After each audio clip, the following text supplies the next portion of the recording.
Hi, Norbert here, energy engineer, and explaining in video number 37a how to save on heating with a hybrid stove working on pellets and wood. What sense makes that? It makes sense because you save much on pellets. They are between 2 and 3 times as expensive as wood.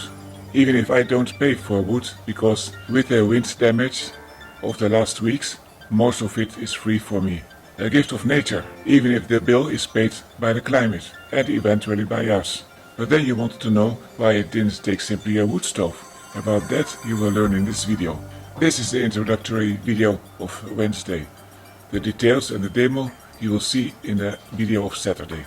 I really hope that this video will bring the energy transition into your home. This is a revolution that must start by us, normal people, so including also you. Governments and large enterprises are stuck in their mechanism of survival, and they need also us to make it happen.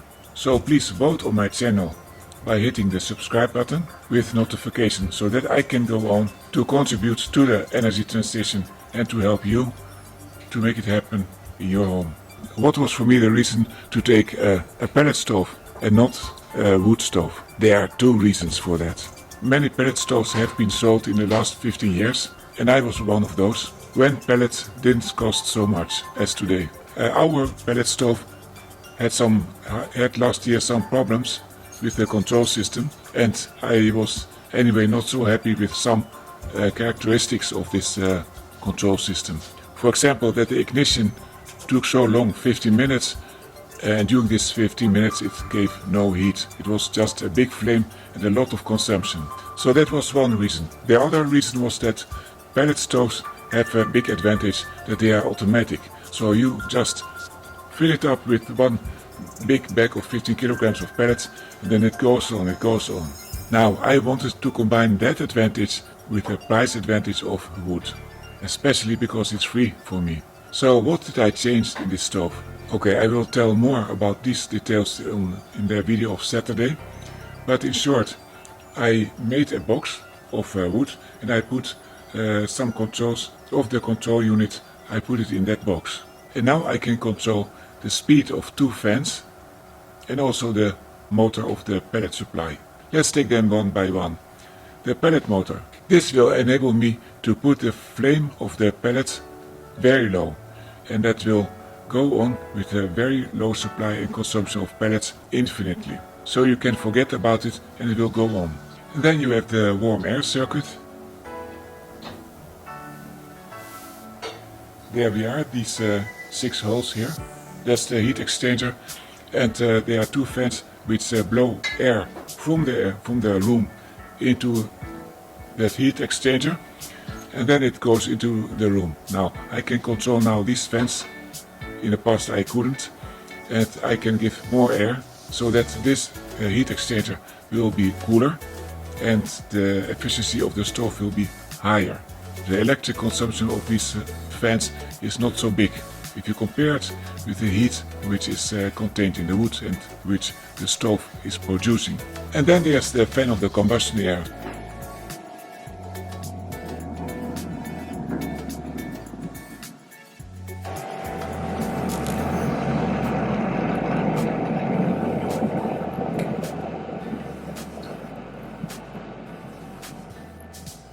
Then there's going more air in the pit, in the fire pit from underneath, and that will make the flame much more intensive, and it will help very well to make a quick ignition.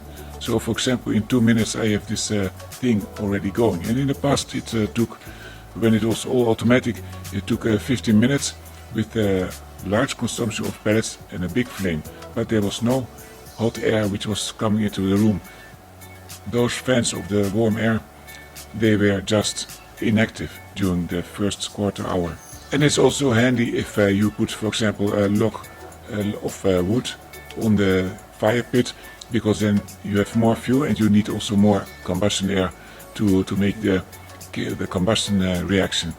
It's like a blacksmith. If you give more air from underside, you get a hotter fire, so that you can, for example, make a sword. You can heat a piece of iron and then it gets so hot because of this extra air that you add.